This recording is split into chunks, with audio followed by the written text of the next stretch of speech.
atentos aos ensinamentos, às mensagens. Não deixar de pedir pelos nossos irmãos que passam pelas dificuldades, não é, das enchentes, os nossos irmãos desabrigados, nossos irmãos que se encontram em filas de hospitais aguardando a sua chamada. Então, é olhar, não é, direcionar o olhar de compaixão para todos eles e pedindo a Deus, a Jesus, aos amigos espirituais que derrame suas bênçãos sobre toda a humanidade, nos dando a sabedoria para conduzir as nossas vidas enquanto aqui encarnados, nos esforçando para dar sempre o nosso melhor. E que assim seja. Assim seja. Então, mais uma vez, boa noite a todos. Os outros estão chegando, James. Mas James vai começar o capítulo da encarnação dos Espíritos, no Livro dos Espíritos, a partir da questão 132, e o tema dele é o objetivo da encarnação. Você com a palavra, meu irmão. Muito boa noite, meus caros irmãos. Que o nosso Senhor Jesus Cristo ilumine as nossas jornadas, os nossos caminhos. Este capítulo 2, onde vamos tecer alguns comentários sobre o objetivo da encarnação. Allan Kardec, quando publicou esta obra, o Livro dos Espíritos, ele tinha como objetivo primordial tirar algumas dúvidas que pairavam na época, na década de 50 do século XIX.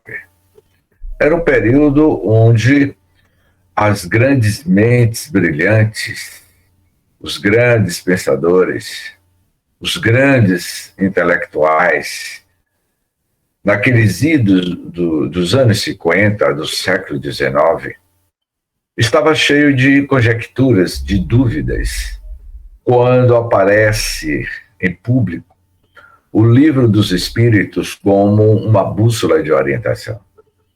E quando Kardec trava os seus célebres diálogos com os espíritos, uma da pergunta primordial, e que eu diria que certamente é a espinha dorsal do pensamento kardeciano, é o objetivo da nossa reencarnação, da nossa encarnação. Afinal de contas, por que eu existo no mundo? Qual é o meu papel diante dos grandes desafios que eu tenho que enfrentar? Você tem que enfrentar? Ou o espírito inteligente que você é se manifestando na Terra?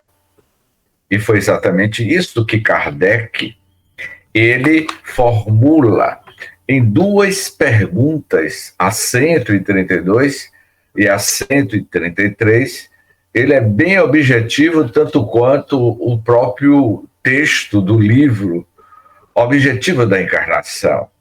E Kardec, ele diz o seguinte, a pergunta que ele faz: qual o objetivo da encarnação dos espíritos? Nós sabemos que o espírito, esse ser que nós somos o princípio inteligente do universo. Somos uma centelha, um clarão, e sendo esta centelha, este clarão, há uma necessidade premente de estarmos presos, acrisolado no corpo físico, com o objetivo de evoluir espiritualmente. Então, os espíritos respondem a Kardec dentro da linguagem da sua época, daquela época. E ele diz assim, a resposta dada por uma pleide de espírito. Vamos tecer alguns comentários de que não se tratava apenas de um espírito que dava a comunicação, Era uma pleiade. Para que vocês tenham ideia, toda a obra psicografada por Chico Xavier passava pelo crivo da razão de Emmanuel, André Luiz, Alta de Souza, Humberto de Campos, Meimei, todos os espíritos que dava comunicações psicofônicas através do médium Chico, tinha que se dirigir em primeiro lugar ao seu mentor espiritual, ao seu diretor espiritual, que era Emmanuel. E não foi diferente com a codificação espírita. Então, os espíritos que se comunicavam na Sociedade Parisiense de Estudos Espíritas, através de Camille Flammarion, através de Hermance Dufour e de outros médios que passam desconhecidos de nós.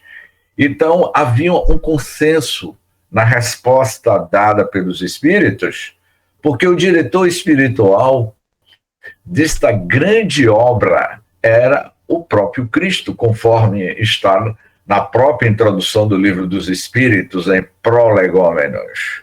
Prolegômenos mostra exatamente que havia uma direção espiritual, um diretor espiritual, editando do mundo espiritual para o mundo encarnado as respostas que era dada. E os espíritos diz: Deus limpou a encarnação com o fim de fazê-lo chegar à perfeição. Só há um único caminho de todos, é a perfeição. Para uns é expiação, para outros missão. Mas para alcançar essa perfeição, tem que sofrer todas as vicissitudes da existência corporal. Quantas encarnações já tivemos? Quantas inúmeras personalidades já tivemos? Quantos filhos já possuímos? Quantas esposas já tivemos ao longo das sucessivas encarnações? Quantos maridos já tivemos? Inúmeros. Então, a encarnação deste foco de luz, deste princípio inteligente do universo que eu sou, só tem um único objetivo: a evolução, o seu burilamento, quer seja pelo amor ou quer seja pela dor. A dor é a expiação, o amor é quando você segue um projeto reencarnatório com a missão que você vai cumprir na Terra. E aí ele diz assim: nisso é que está a expiação. Visa ainda outro fim, a encarnação. Qual é a outra visão da encarnação, né, de todos nós? O de pôr o espírito em condições de suportar a parte que lhe toca na obra da criação. Que obra da criação é essa? Para que você suporte, não é, as condições que você é testada ou testado na obra da criação. Essa obra da criação, nós estamos inseridos dentro de um contexto das leis humanas. Nós estamos atravessando, como vai dizer João da Cruz, a noite escura da alma. Esses últimos 2 anos, saímos de um discurso teórico para um discurso prático, que até 2020, início de 2020, nós só tínhamos um discurso teórico e assistíamos filmes, falava sobre pandemias e as grandes tragédias. O nosso testemunho de fé nas nossas mudanças íntimas, interior. Então, essa evolução se dá com essas experiências que nós estamos vivenciando hoje, as grandes tragédias que têm assolado a humanidade, as tragédias que têm assolado o nosso território brasileiro, a Bahia, Minas Gerais, milhares de pessoas desabrigadas, milhares de pessoas que perderam a vida, e nós formulamos pergunta, aquele pensamento de Castro Alves lá da poesia do Navio Negreiro: ó Senhor Deus dos desgraçados, que fizestes, ó Senhor Deus, albatroz, albatroz. Eram os navios negreiros que saía da costa do Beni, atravessava o Oceano Atlântico, carregado nos seus porões de negros, de escravos, e muitos eram jogados vivos entre a travessia do continente da África até a costa brasileira. E Castro Alves, naquela época, no seu soneto de 256 estrofes, pergunta: ó Senhor Deus dos desgraçados, que fizestes, ó Senhor Deus, estas criaturas? Albatroz, albatroz, eram os pássaros que acompanhavam a travessia do navio negreiro entre a costa do Beni até o litoral baiano, todo o litoral brasileiro. Havia um cardume de tubarões que acompanhava os navios negreiros, porque sabiam que a qualquer momento era jogado ao mar uma carga viva. É evidente que a gente pergunta, mas que sofrimento é esse? Vale lembrar que na Idade Média, os senhores feudais, muitos senhores feudais, iriam pedir para reencarnar na África, não mais na epiderme branca, de olhos azuis, de ascendência germânica. Eu agora preciso reencarnar no continente africano para sentir na pele o que eu fiz no passado, na época que eu era senhor feudal. Tá a explicação? Ontem, é uma entrevista que eu concedi para um programa espírita em São Paulo. Eu falava da vida de Dr. Ildefonso do Espírito Santo, e que eu acredito que muitos de vocês conheceram Ildefonso do Espírito Santo. Ildefonso, ele era afrodescendente, ele era negro, descendência direta dos africanos.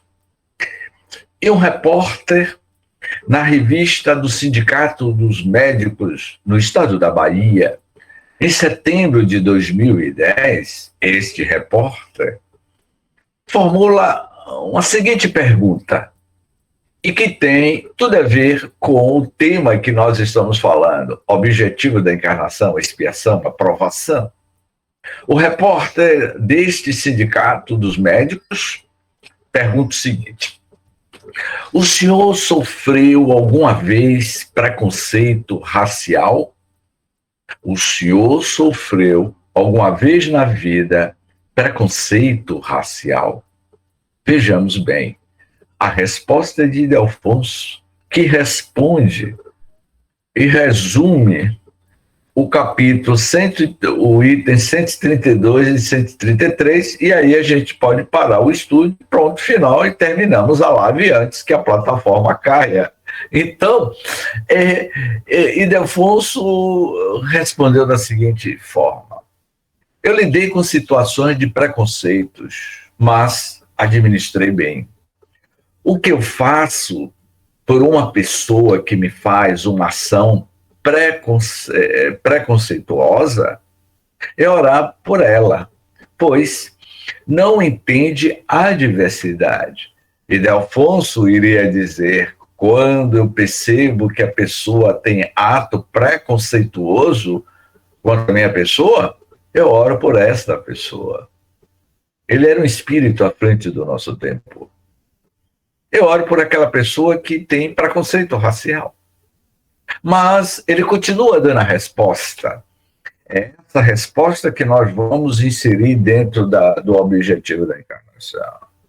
Quando ele diz assim: o homem não é cor, o homem é um espírito dotado de inteligência que pode ser mais ou menos desenvolvida, o que ele quer dizer, mais ou menos evoluída espiritualmente.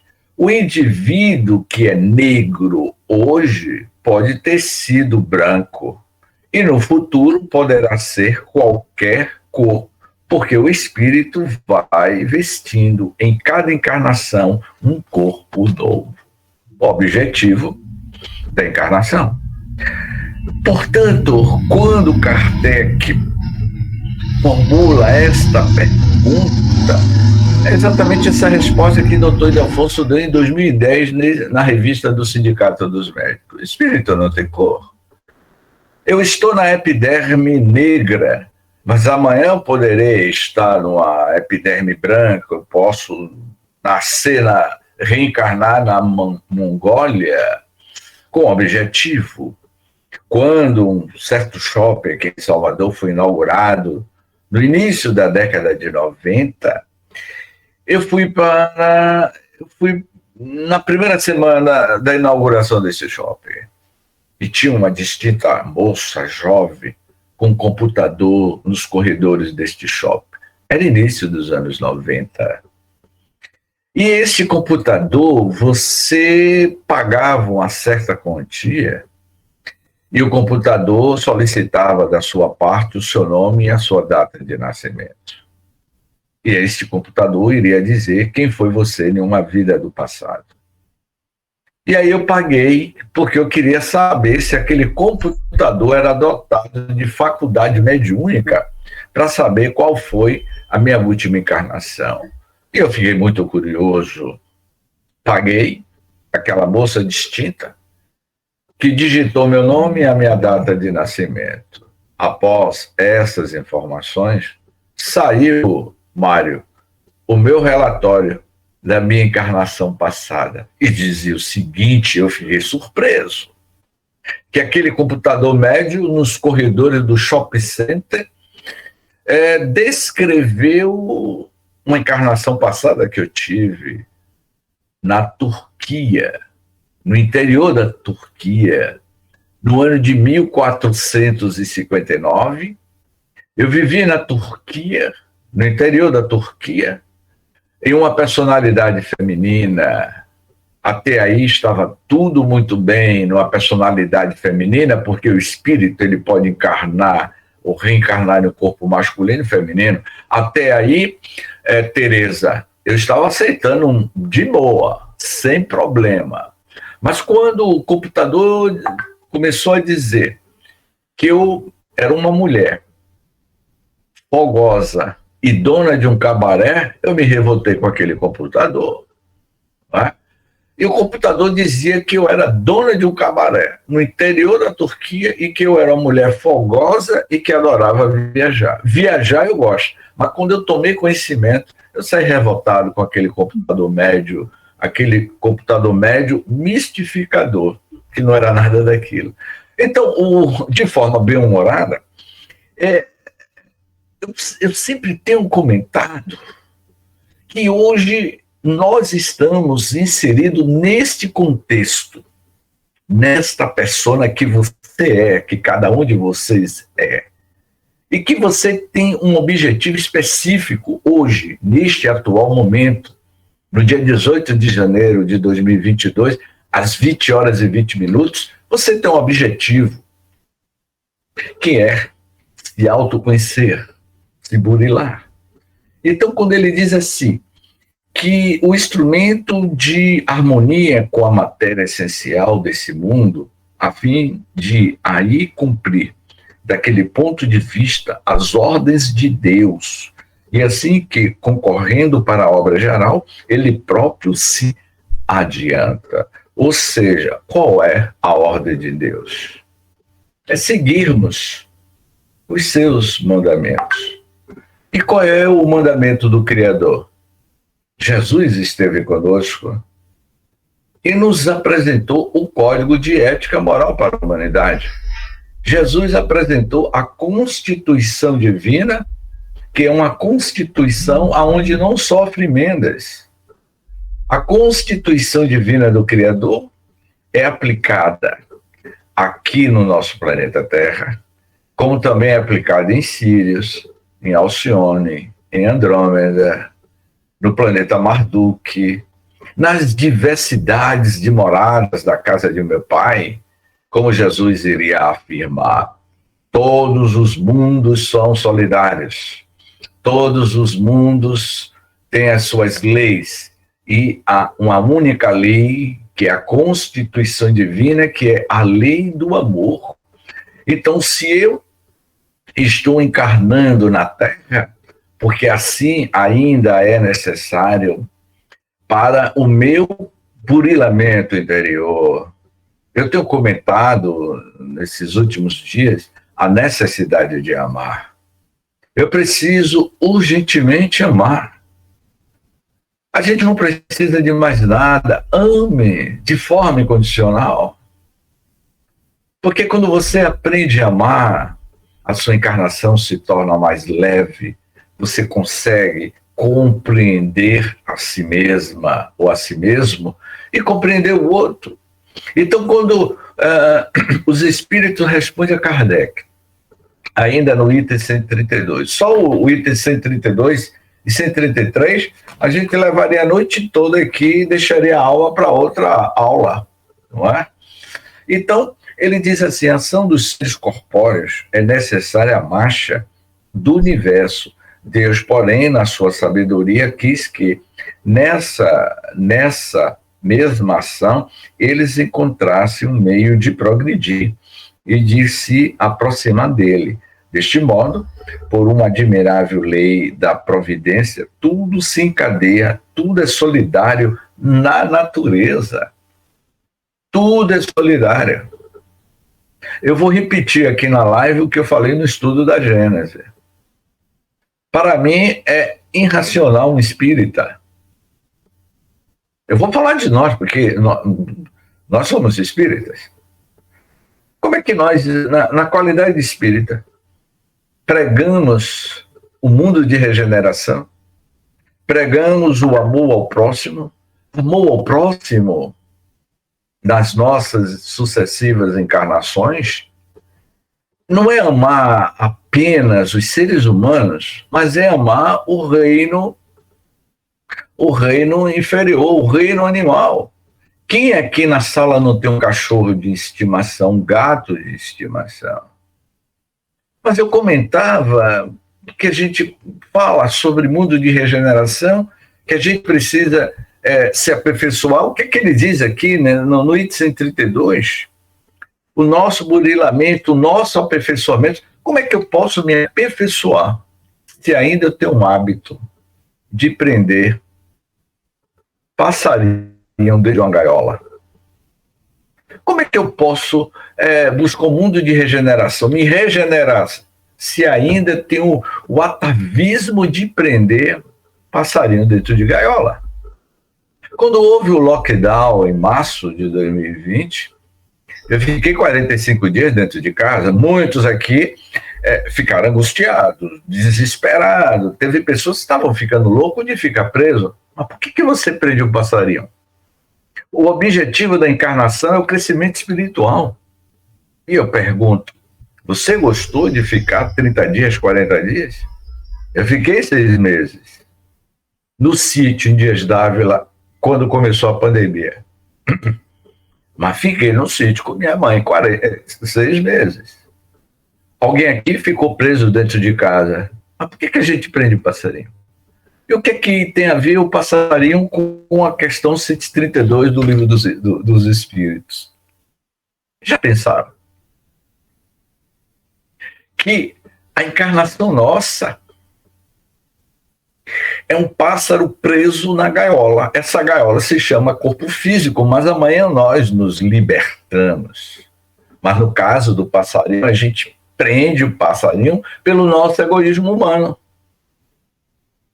Puro egoísmo humano. Então, quando ele responde, ele formula a pergunta no item 133. Tem necessidade de encarnação os espíritos que desde o princípio seguiram o caminho do bem? Todos todos são criados simples e ignorantes e se instruem nas lutas e tribulações da vida corporal. Deus, que é justo, não podia fazer felizes a uns sem fadigas e trabalhos, consequentemente, sem mérito. Mas então, de que serve aos espíritos terem seguido o caminho do bem, se isso não os isenta dos sofrimentos da vida corporal? Ele deu um desdobramento da pergunta, não é? E vejamos qual foi a resposta dada pelos espíritos.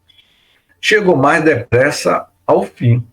Demais, as aflições da vida são muitas vezes a consequência da imperfeição do espírito. Quanto menos imperfeições, tanto menos tormentos.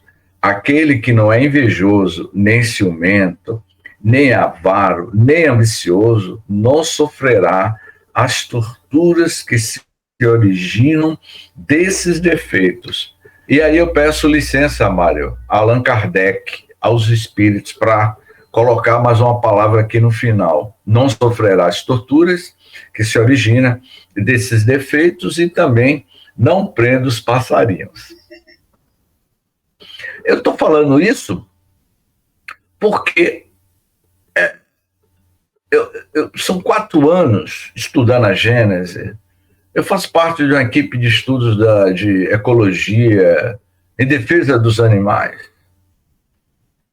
Então, os animais têm alma, como nós temos alma, mas é outro tipo de princípio. Eu posso entrar aqui na alma, Mário, e aí eu vou falar brevemente. Dá tempo ou abro aí para... Então, e qual é a alma nesse contexto? A alma, não é? É um espírito encarnado. Quando eu não estou no corpo físico, eu sou espírito. Mas quando eu estou preso nesta crisálida, nesta vestimenta, eu sou uma alma. Que era a alma antes de unir o corpo? O espírito. As almas e os espíritos são, portanto, idênticos à mesma coisa? Sim. Eu acabei de explicar. No item 135, ele diz: há no homem alguma outra coisa além da alma e do corpo? Eu acho que eu não vou responder, porque foram 4 aulas, foram mais de 5 horas de estudos com essa equipe aqui, falando sobre perispírito e alma. E se alguém me fizer uma pergunta do que a gente estudou no ano passado, eu vou dizer a Mário, tem que repetir tudo de novo, porque não entenderam. Então a gente falou isso de forma exaustiva, as diversidades de corpos, né? Há um laço que liga a alma ao corpo, é o liame, é este fluido, esta energia. De que natureza é esse laço? Semimaterial, isto é, natural, intermediário entre o espírito e o corpo, é o perispírito. Essa nossa vestimenta. Eu passei o Natal na Chapada, em Andaraí, na casa de meu sobrinho. E próxima à casa do meu sobrinho tem uma cachoeira, e eu desci para esta cachoeira, estava com a minha câmera, e quando eu estava caminhando na areia, eu vi algo belíssimo. E meu sobrinho disse: meu tio, o senhor vai fotografar? Eu vou. Eu fiquei deitado na areia, apontei a minha arma, a câmera fotográfica. Era uma largata gigantesca, coisa mais linda, de várias cores. Eu fiquei deitado a mais ou menos uns 30 centímetros de distância daquela largata e fiz fotos. E aí meu sobrinho dizia: meu tio, ela pode tocar o senhor? Eu disse: não vai tocar, não. Olha aqui, que beleza esse filho de Deus, porque aquela largata é filho de Deus. Tem um princípio vital energético naquela largata linda. O senhor tem cada ideia, né, meu tio? Tudo na vida está em evolução, porque a alma a alma, a gênese espiritual do planeta Terra, que é um dos capítulos que a gente estuda na obra Gênese. A gênese espiritual da Terra é o que nós vamos comentar a partir de sexta-feira agora no estudo da Gênese. Então, ele diz assim: o homem é, portanto, formado de 3 partes essenciais. Primeiro, o corpo, ou ser material, análogo ao dos animais, e animado pelo mesmo princípio vital. Somos todos mergulhados no mesmo princípio vital. A alma espírita encarnado que tem no corpo sua habitação. O princípio intermediário ou perispírito, substância semimaterial que serve de primeiro envoltório ao espírito e liga a alma ao corpo, tais no fruto, germe, o perisperma e a casca. Já na questão 136, ele vai dizendo que a alma independe do princípio vital, o corpo não é mais do que envoltório. Repetindo constantemente, pode o corpo existir sem a alma? Pode. Entretanto, desde que cesse a vida do corpo, a alma o abandona antes do nascimento. Ainda não há uma união definitiva. O que me chama a atenção dentro desse capítulo, a alma, desse item, é o 137. Um espírito pode encarnar a um tempo em 2 corpos diferentes? Será que é possível? Não. O espírito é indivisível e não pode animar simultaneamente 2 seres distintos. Ele é um ser individual, ele não pode. O que se deve pensar, então, da opinião dos que consideram a alma o princípio da vida material? É uma questão de palavras. Com que nada temos. Comecei por vos entenderdes mutuamente. É um princípio, não é? Já no item 139, esse capítulo aqui é grande, viu, Mário? Eu vou dar uma parada aqui para que a gente... que eu gostaria de ter uma interatividade melhor com vocês, e eu encerrarei aqui na questão 139, Mário, para depois você dar continuidade aí em outro momento. Alguns espíritos, e antes deles, alguns filósofos, definiram a alma como sendo uma centelha anímica emanada do grande todo. Por que essa contradição? Não há contradição. Tudo depende das concepções, das palavras, porque não tendes uma palavra para cada coisa. Agora aqui eu vou abrir para discussão. Eu diria que nós somos um único organismo vivo, em evolução. Tudo está em evolução, não só as formas de vidas que habitam o orbe terrestre. O universo é um organismo vivo. Tudo está em evolução. Desde a bactéria do coronavírus, desde aquela largata, ela é uma largata hoje, mas amanhã ela será um ser de luz. O átomo primitivo hoje, acrisolado nas entranhas das rochas, amanhã será uma estrela, uma luz. Tudo está no seu mecanismo cíclico de evolução, fadado à perfeição. Quando a gente tem esse olhar de que eu não sou apenas um indivíduo solto, eu sou uma coletividade em evolução. A minha evolução depende do outro, depende de mim. Na busca do meu aprimoramento, no momento que eu me modifico, o outro vai se modificar. Então a gente tem que pensar em espírito de coletividade. Porque nós estamos aqui para estender as mãos ao outro. Depois de muitos anos, eu andei de cavalo há uns 15 dias atrás em uma fazenda próxima a Salvador. Era uma fazenda, e eu perguntei ao rapaz, mas eu vou sentar em cima desse cavalo, ele não vai sentir o peso, não. Não, ele está acostumado. E tinha muitos anos que eu não andava de cavalo. Eu fiquei assim, eu disse, poxa, eu não estou me sentindo bem em ficar em cima desse irmãozinho. Era ele que deveria estar em cima de mim com a minha tamanha ignorância. E eu levei mais de 1 hora para andar, 1 quilômetro, que eu andava com todo cuidado. Poxa, eu não quero mais andar não, que está machucando o bichinho. Mas James, é da natureza dele. Ele já carrega esse DNA. Então, eu fiquei a pensar quando eu estava cavalgando naquela fazenda real em Simões Filho. Ele está a cavalo, mas amanhã ele não será mais cavalo. Pandora, que era o nome da minha cachorra, Pandora, ela está cachorra, mas amanhã ela não será mais cachorra. Suzy era uma gata. Ela está gata, mas amanhã ela não será gata. Nós vivemos em um reino de evolução através das sucessivas mudanças de padrões de encarnações. Portanto, meus amigos, aí está o banquete para que a gente possa refletir sobre esses dois temas. James, aqui tem várias pessoas, né? Da mesma casa, a exceção só de uma, que não frequenta a mediúnica.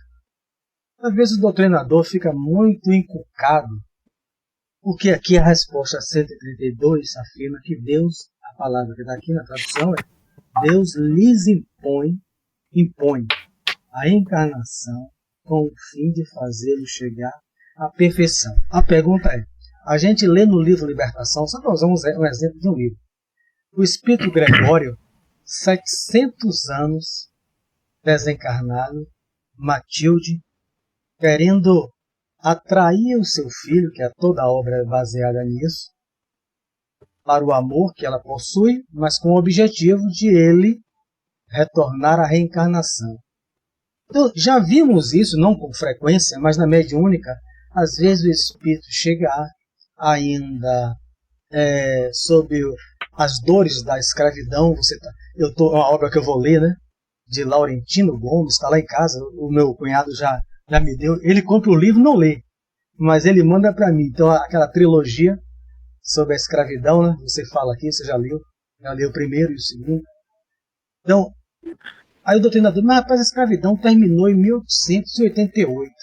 E por que esse irmão ainda está com essa marca emocional, sentindo-se ainda acorrentado, sentindo ainda sofrer? Aí eu pego isso aqui, o livro Libertação, o espírito tem 700 anos sem reencarnar, mas a resposta está aqui. Deus não impõe a ele? Não. Então, você já deve ter passado aí muitas situações dessas na mediúnica. Como é que você compreende isso? Por que uns reencarnam mais rápido e um fica 700 anos sem retornar? Você tem com as suas palavras mesmo, da sua experiência? Da realidade, são espíritos que optam para viver essas situações.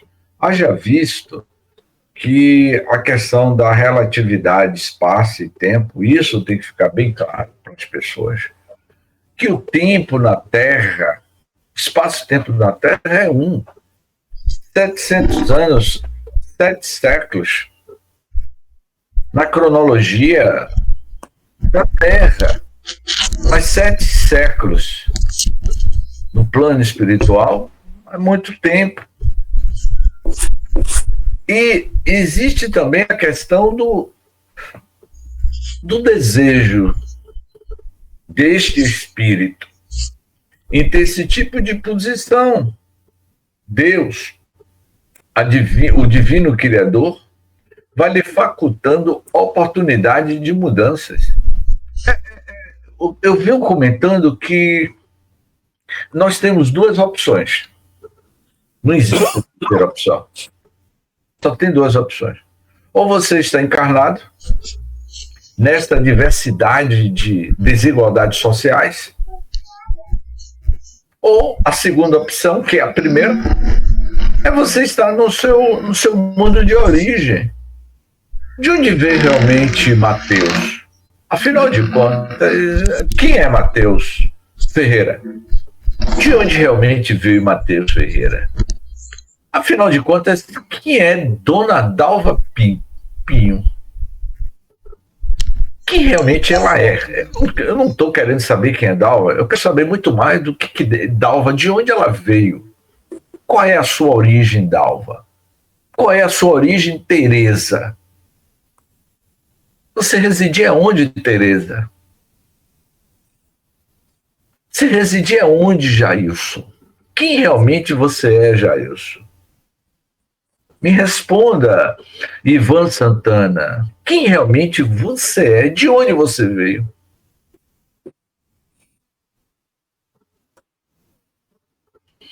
O que vocês me disserem, não vão me responder. Ah, James, não, você não está me respondendo. Eu quero saber, afinal de contas, quem é Mário? Ele não me venha com Mário, não me venha com churumelas, que eu não vou acreditar em nada que Mário me falar. Eu quero saber quem realmente você é, Mário. Você tem consciência por onde você andava? Em que cidade você residia? Com quem você se relaciona quando você não está preso em uma crisálida, no corpo físico? Porque aqui a gente está com as nossas máscaras. Todo mundo aqui está usando máscaras. A máscara da persona, do corpo físico, que esconde a nossa verdadeira identidade. Eu não sou soteropolitano. Eu não sou brasileiro. Eu não sou do planeta Terra. Nós somos seres interplanetários, nós somos seres cósmicos em evolução. Percebeu? Ei, Mateus, você que, meu amigo Mateus Ferreira, que cruzou os braços. Mateus, quando cruzou os braços, ele ficou perguntando, mas rapaz, afinal de contas, quem realmente eu sou? Mateus deve ter uma história aí que ele... Mateus deve ter 70 anos, não sei. Mateus é novo, é o mais novo da equipe aí. Não, mas você percebeu, meu amigo? Faça essa pergunta a si mesmo, Jailson. Afinal de contas, quem realmente eu sou e qual é o meu papel dentro deste contexto atual da minha existência? As minhas relações consanguíneas estão relacionadas com a minha relação espiritual, a minha família espiritual? Porque nós temos duas famílias. Temos uma família consanguínea e temos uma família espiritual. Quando o espírito, uma certa feita, disse-me que eu não tinha vínculo, que eu era um espírito completamente diferente da minha família consanguínea e que eu era de outra egrégora espiritual. O que ele estava querendo dizer? Olha, você está nessa família aqui para ajudar, para colaborar com essa família, mas consanguineamente você não pertence a essa família, e de fato é. Eu tenho mãe, tenho meus irmãos, mas eu sou completamente diferente de todos eles. Eu queria comentar, não é nem uma pergunta, é um comentário sobre várias coisas que você falou. Uma foi sobre a mudança, sobre o desastre, a pandemia. Outra foi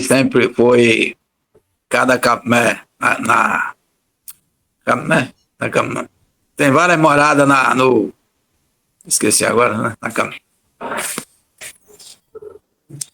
Você falou o seguinte, tem várias moradas tá no Evangelho agora, eu esqueci. Muitas moradas na casa de meu pai. Meu pai, sim. Eu sempre falo o seguinte, eu sempre já falei várias vezes, por exemplo, sobre as mudanças, desde que eu entrei no Espiritismo, que eu vejo alguém falar lá que o mundo, que o planeta vai passar por uma regeneração, que o planeta tá em mudança. Só que parece que quando as mudanças chegaram, as pessoas se esqueceram. As pessoas não estão lembradas de 25 anos, 30 anos atrás, que eu já ouvia isso. E eu nunca vi falar que mudança fosse coisa boa. A pessoa está em um lugar e mudar para outro, tudo é estranho, tudo é diferente, exige esforço, exige fator psicológico e várias coisas. Então, o que vem acontecendo no planeta é tudo isso aí. está escrito e é necessário, e vai apertar mais coisa ainda. Isso aí ainda não está aperto, não. E aí, cada vez daqui para frente, vai acontecer mais coisa, acontecendo tragédia, coisa, desencarne em massa. Por quê? Porque é necessário mudança. Quem não se adequar à mudança, vão ter que desocupar nosso planeta. Outra coisa que eu vejo sobre o espiritismo, a escola, não quero nem falar dos espíritos, quero falar da escola espiritual, a escola aqui na Terra Espírita, tem uma importância muito grande, né, dos espíritas, porque eles fazem parte da mudança. Deus, Jesus confia neles, a mudança, confiou no espírito, a mudança como? Nós estamos numa escola, aprendendo, procurando se melhorar, procurando se modificar. Você mesmo falou da largata, do cavalo, que você hoje já não quer mais maltratar esses bichos. Tem outros vários espíritos nesse nível, que quando desencarnar, respondendo na pergunta de Mário Sérgio, você acha que Deus vai dar oportunidade a um espírito que tem condição de ajudar a mudança do planeta, ou a um espírito rebelde que vai prejudicar? Se o planeta está em evolução, está necessitando de mudança rápida. Então, eu analiso como eu se estivesse na direção, por exemplo, quando eu entrei no Espiritismo, um amigo me perguntou se eu acreditava em reencarnação. Eu não sabia nada. Mas você acredita em reencarnação? Olha, eu não entendo nada sobre isso, mas uma coisa eu sei, que Deus não é besta. E se eu estivesse no lugar dele, eu não ia ficar trabalhando o tempo todo de graça, fazendo espírito para acabar, e eu me lascando de trabalhar só para fazer espírito, para os espíritos morrer e acabar. Então, como eu não fazia isso, tudo que eu faço é para ficar feito, eu acredito que Deus não é, Deus como é super, a inteligência suprema de tudo, ele não ia fazer isso. Então, acredito eu que os espíritas têm essa função hoje de como é que diz, talvez nessa aqui nem consiga, nessa encarnação, mas isso é um preparo para uma nova encarnação. Isso. Chamado lá no mundo espiritual, ele já tem um conhecimento, já tem atitude diferente, já tem tudo. Então, os espíritas vão encarnar em vários países aí, com a ignorância embrutecida. Por exemplo, muita gente encarna num país desse que é embrutecido. A gente tem outro tipo de pensamento, de formação. Chega lá, vai implantar uma coisa diferente, vai ser o que lá? Uma irmã Dulce, uma Madre Calcutá, porque a galera são tão embrutecidos lá que um pouquinho conhecimento já se torna uma coisa grande. Tem alguma coisa que diz assim o seguinte, que na terra de cego, quem tem um olho é rei. Então, eu acredito mais nesse tipo de comportamento, e o planeta vai mudar bastante e não vai ser fácil, não. Vai ser dureza. É o que eu acho, viu? Eu não sei se estou certo, mas eu gosto sempre de falar o que eu vejo. Eu não me espanto com nada do que está acontecendo aí, porque eu sei que vai desencarnar muita gente. E ainda não foi nem a metade, ainda vai mais, viu? Eu sei que é meio duro, Mário Sérgio mesmo é quem fala comigo que eu sou meio duro sobre isso, mas é o que eu sei, o que eu vejo, eu não posso dizer que nem. É isso. Ô James, o nosso tempo está acabando, né? Mas eu daria essa questão, vou voltar a ela nos próximos estudos, com outro facilitador, você mesmo, que é a questão 136, né? Você leu, e gera muitas dúvidas, né? A alma independe do princípio vital. Então, a pergunta A, né? Pode o corpo existir sem a alma? Pode. Entretanto, desde que cessa a vida do corpo, a alma o abandona. Antes do nascimento, ainda não há união definitiva entre a alma e o corpo, enquanto que depois de essa união saber estabelecida, a morte do corpo rompe os laços que o prendem à alma e esta o abandona.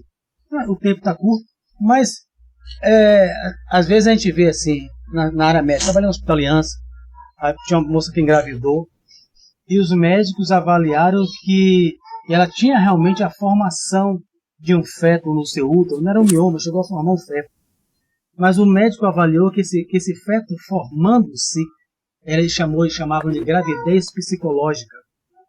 Não teve vida, como ele afirmou, ela chorou muito. Enfim, nos anos 92, trabalhei na hospitalidade. Ela chorou muito. E aquilo não ficou meses, né? Mas ficou uns 3 meses formando o feto, era o desejo dela.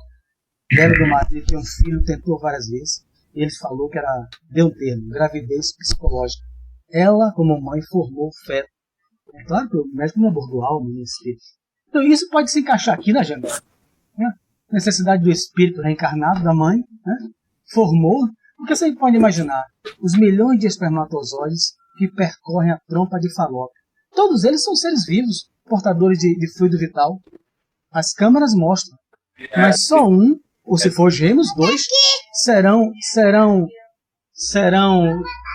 ligados, terão uma vida, uma gravidez. Mas não eram milhões de seres vivos? Porque é aquele espermatozoide que teve, né, o espírito atraiu. Não é mais ou menos assim? É exatamente isso, né? Foi atraído pelo espírito, né? E a gente sabe que o que anima o corpo é o espírito. Então, pode haver um corpo sem a animação do espírito, né? É a mesma coisa de você ter pendurado na sua casa uma roupa de borracha, equipamentos de mergulho, não é? E aquela equipamento de mergulho, aquela roupa de borracha, ela vai ficar o tempo todo lá dentro do guarda-roupa. E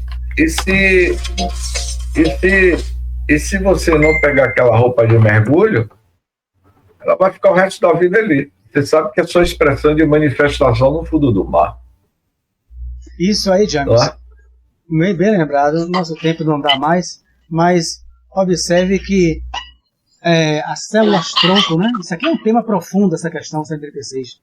Eu já vi espírita discutindo isso aqui, apoiando o embrião para uso na ciência das células-tronco, para uso na ciência, aquela pesquisadora Mariana Kayatz, né, que é materialista, mas eu vi os espíritas apoiando ela, que as células embrionárias para o uso da ciência, apoiando-se nessa questão 136. Há livros escritos, me foge o nome, também não vou comentar, do autor, não espiritual, mas encarnado, apoiando o uso. Mas não é na concepção, né? Ou seja, quando você falou, eu abordei aqui, o espírito atrai aquele espermatozoide, o óvulo da mãe, e a concepção.